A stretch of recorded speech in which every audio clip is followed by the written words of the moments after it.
We didn't know behind the scenes that James O'Keefe was actually a theater kid. Yes, just a darling theater kid who wanted to live his dream of doing performances and singing and dancing and all that kind of stuff. And that's what was actually in his heart. Now, I knew a little bit of that because I had seen all of the kind of like, you know, the grandiosity of it all. Like, you know, him going through the trouble of making like full-length music videos, oftentimes just ripping off Michael Jackson, actually almost all the time just ripping off Michael Jackson, but just doing Michael Jackson after Michael Jackson. You can't even say they're tributes or to really just plagiarism at this point, but it's kind of like, here's an entire Michael Jackson routine and music video, except I'm going to replace it with things I don't like cancel culture and wokeness and SJW.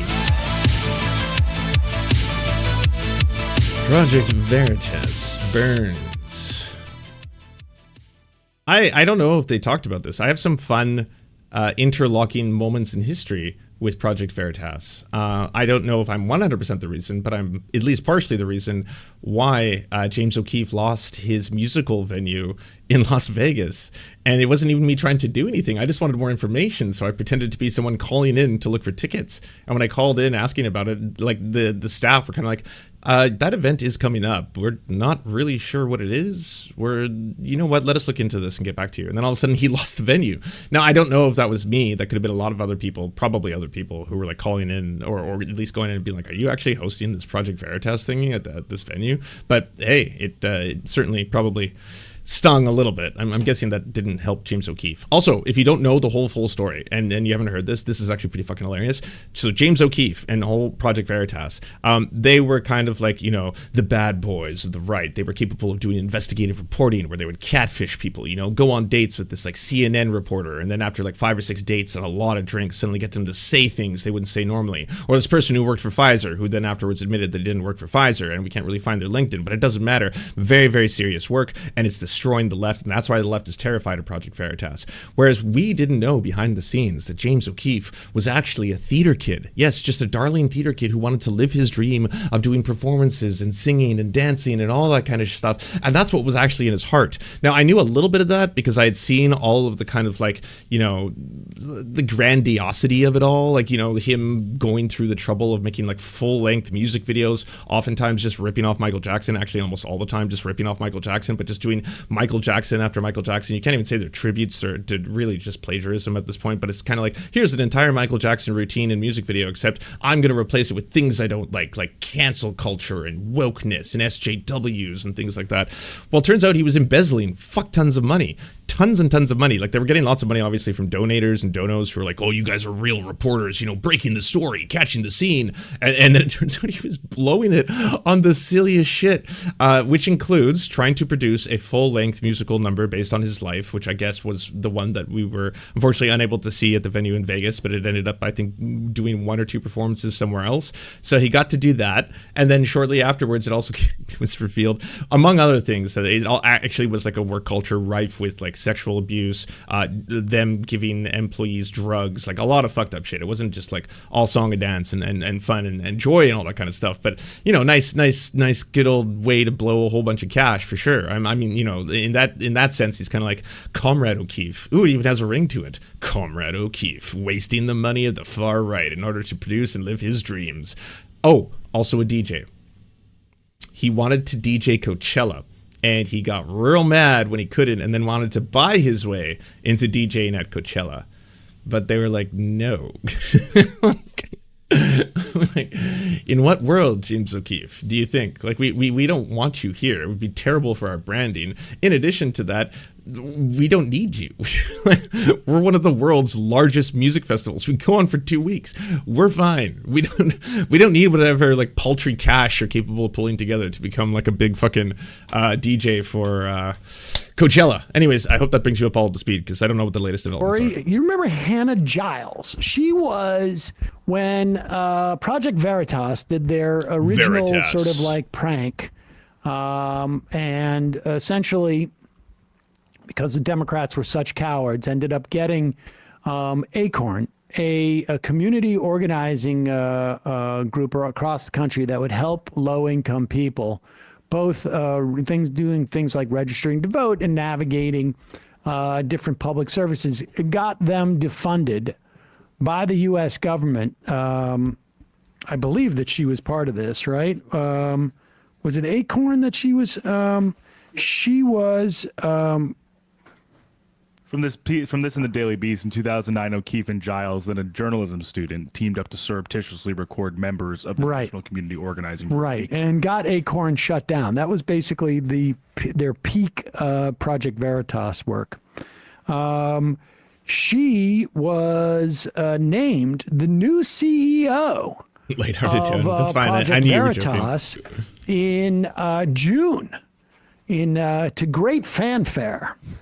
I'm trying to think what else she had done. She had, I don't know if I have what her what she had been doing all that time. She had left Project Veritas. That's why he makes a great body pillow. And now she just went on Twitter yesterday. You remember that James O'Keefe was found to be something was going on, and the board wanted him gone. Now, of course. He was very... by something. I almost forgot one of the weirdest parts of the whole story. Apparently, they were having these kind of like cruise parties and ship parties where, again, there was like a whole bunch of very inappropriate behavior allegedly happening to a whole bunch of the employees, including them being plied with drugs and sexual harassment, all the way to like potentially sexual assault and stuff like that. But there was also something related to them having... I don't know if this came from them doing too much drugs. Like, I don't know if they were just like gacked out of their minds or something like that. But like at a certain point, they were shitting. Like there was like mass shitting on the deck. Like, we're not talking poop deck style. We're talking like something just happened. I don't know the full details of this part. I can't remember it. I think, like, you know me, I was probably laughing too loud when I was reading it, and I was unable to, like, ingest information. But something fucking weird was going down. Bad about that, and he's launched his own project, James O'Keefe. I haven't heard much about it since then. But she just tweeted out, "I am stepping down from all roles with Project Veritas and Project Veritas action effective immediately." She is racing out the door, ladies and gentlemen. Why? Though I had high hopes when I joined the organizations, I stepped into an salvageable mess.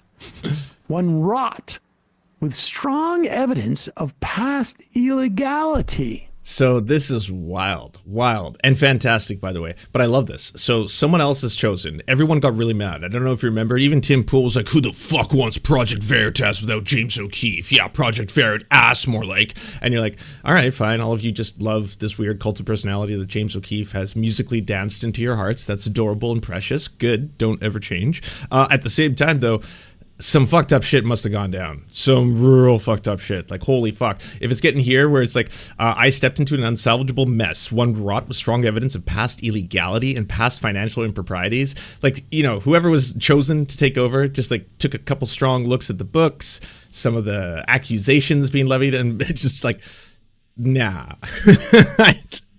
And just like keep in mind, you get insulated within a corporate structure to a certain extent, right? Like if you enter a corporate structure, the idea and the one of the concepts of having a corporation in the first place is that it can insulate you from potential legal ramifications. Say if you as an individual were doing something and that something ended up injuring people, you can pass the liability onto the corporation itself so that it wasn't directly you that maybe made some faulty like roofs or something. It was a lot of different factors we can blame, but like financially, if you have to destroy someone, destroy the corporation. Don't go after me personally. To an extent, you can't just like get away with crimes or anything. It doesn't give you like a get out of jail free card or anything. But I'm just saying, if someone came into a new corporation or company and came in knowing just what we all publicly know, which is like, okay, yeah, it sounds like some fucked up shit happened. Don't worry.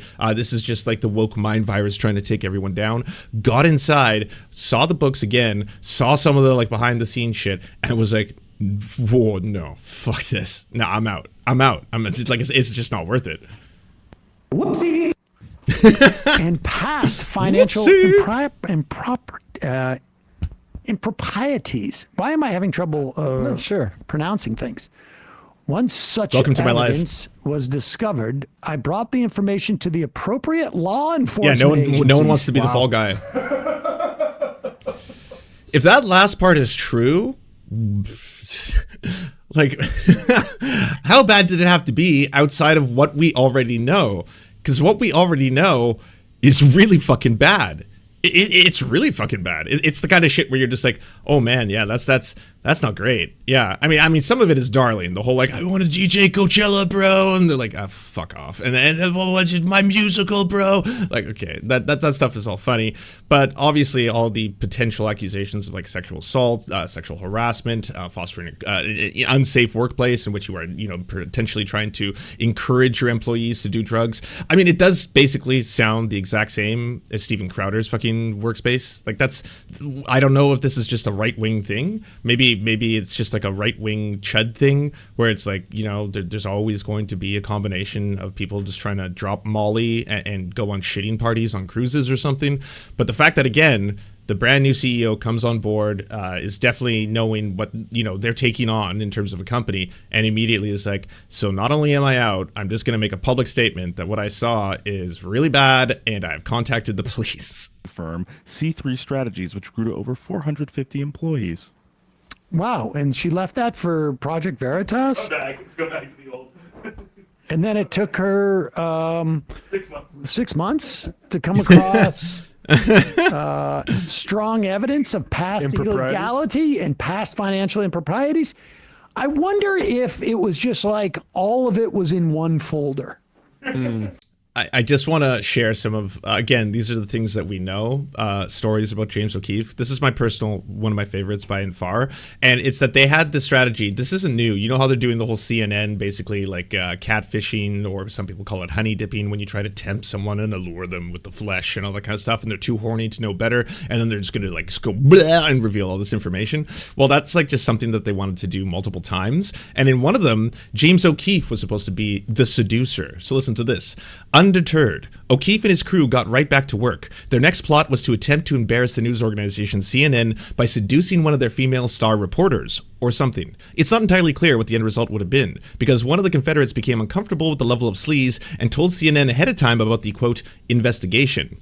According to the planning document given to CNN by Izzy Santa, one of O'Keefe's confidants, the plan was to meet and attempt to seduce a female reporter by engaging in, quote, kinky sex with her. After this, he would attempt to feed her a false, politically charged story, and then, after it aired, debunk it. Yes, he would follow this up by revealing the affair and denigrating her as someone who only worried about sex and getting the easy political hot stories. The proposed script for the presentation video. Instead of giving her a serious interview, I'm going to punk CNN. Abby has been trying to seduce me, to use me, to spin a lie about me, so I'm going to seduce her on camera to use her for a video. This bubble-headed bleach blonde who comes on at 5. I was jumping a couple steps there. We'll get a taste of her own medicine. She'll get seduced on camera, and you'll get to see the awkwardness and the aftermath. Now, again, kind of like Jordan Peterson levels of confidence. I don't know how you can. I don't know if you saw it today. Jordan Peterson essentially reached out to Harvard and said that he wants to become the new president. And I'll just show you see this. And again, Rachel Gilmore was totally right about, like, give me this man's levels of confidence. Excuse me, Harvard. Now, if you're looking for a new candidate for president with a proven academic track record, and the international reputation, and the ability to stand up to the bloody narcissists of the woke mob, I know someone who might be interested. This motherfucker couldn't tell the difference between fetish porn and what he thought was a Chinese communist milk cock breeding program. And you know what? Now that I say that out loud, that does sound like a Harvard man. That does sound like a Harvard man. Credit where credit is due. You get out there, Jordan. You get out there and you become the president. You deserve it. You deserve it. You deserve it, my dude. Good job. Anyways, sorry. Back to, we're doing layers within layers here, but back to James O'Keefe. He had a list of devices that he wanted to use in order to seduce the CNN reporter. Listen to this. Props include 1, condom jar. 2, dildos, plural. 3, music, the kinkiest of all things to do during sex. What do you ask? Alicia Keys, 80s romance songs, things that are typically James. Avoid Marvin Gaye, as it's too cliche. She might catch on to the whole thing, right? Wait, Marvin Gaye? What's going on here? Oh, nothing, dear. I just enjoy the upcoming kinky sex. Can you believe it? I brought 1, but 2 dildos. Lube. What a gentleman. A ceiling mirror. Posters and paintings of naked women. That's one of my favorites. Number 6. Because What? So I need to know, were you going to put them up beforehand? Or were you going to do it during? Or is this just part of foreplay? Is it just like in the middle, you know, you start upgrading from like a couple of garments of clothing have been removed, the Marvin Gaye's playing in the background, or not Marvin Gaye, that's too obvious. Let's just say Alicia Keys, some great Alicia Keys tracks are playing, and then all of a sudden you're like, hold on, baby. I hear you like things a little more kinky. Look at my drawings.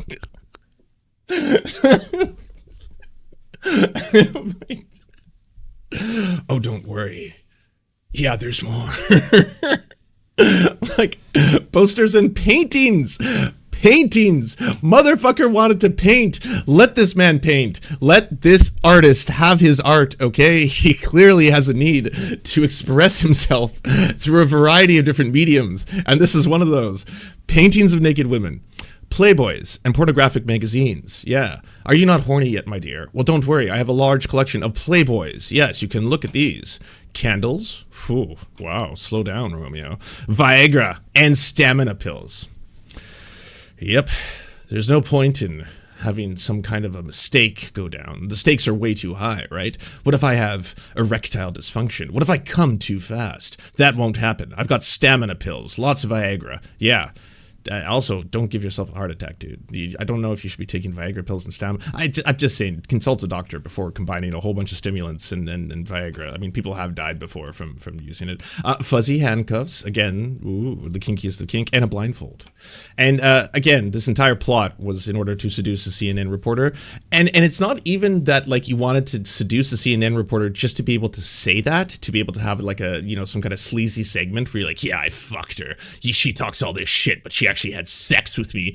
It was so that you could actually do like some kind of cumception where you were able to like put ideas into her head that you were hoping she would report on later on. You were hoping that she would then like go and reveal a story or something like, as per an inside source that I just had, apparently this big story just dropped and everyone's like, what's your source? Oh, I have to defend my source. And then he's gonna be like, haha, 'twas me. Yes, the pussy painter. I did the whole thing. I did. Like that was the plan. This was like what was supposed to be. It never happened, unfortunately. We'll never know. We live in a world in which we'll never know truly how amazing things could have been. Information to the appropriate law enforcement agencies. This is going to get interesting. In the months since, the former staffer told Mediaite that the remaining employees have been busy liquidating the Mamaroneck office, selling supplies and equipment to empty the building. Get a deal on a graphics card. I was going to say, do they have like all these sort of like they must have a lot of like old equipment? Camera like GoPros, GoPros, but also like glasses with cameras and buttonhole secret cameras. light. Nate Silver banned me from his Facebook page years ago. What a bastard. Oh my. Is that, did you question his clairvoyance, his ability, his sight, if you will? The man doesn't like to be questioned on that, all right? He does have powers that are not of this earth. Like weird kind of secret yes. agent cat. I was half joking, half like that's probably what it was, because I've seen him just like ban people who are like, you don't know how to predict shit. I predict all. I see all. But the law enforcement agency thing, like that would be a pretty bold lie as you exit. To say you did that? Yeah, like the reason why I'm leaving is... Especially from like a corporate perspective. From a corporate perspective, that's kind of intense just to be like, oh, and I've also contacted local law enforcement agencies. Like, that's a pretty strong message, especially if someone is like legitimately lying about it. I don't know if everyone would go that far. It's not because I'm really bad at this, but the reason why I'm leaving is because I found past illegality and I gave that information to law enforcement. Who is the... I was hoping you'd be wearing a crop top. Unfortunately not, but I do have this. Ba-bam! Bam, bam! Bam, bam! Yeah, there you go. Some artistic nudity for you. You can let your imagination do the heavy lifting. Or not. That's up to you. You get to decide. Thank you so much for watching, everybody. Can you please hit the like and subscribe button and maybe leave a comment? It really does help the videos out. But first, the people who produce everything you see before you and make this entire channel possible: Amazing Fletch, Anna Loves Riley, Ariane McCarthy, Cheryl Alvarez, Doug Caddy, Everything Important, Hagbard Celine, Multimondi, Omni, Peanut Butter Blondie, Political Puppy, Quiet 185, Rachel K, Riley and Anna, Roller Dragon, Ruby K, Cernicus, Spinach Monster, Stellar Vision, Sebastian Demel, Trevbot.exe, Words Greenwood, and Travis McClinton. And also, thank you to every other person who helps fund this show. Their names are on the screen right now. It would not be possible without every single one of them. We cannot thank you enough. And if you want to join the Patreon, please come to patreon.com/theserfs and help us exist.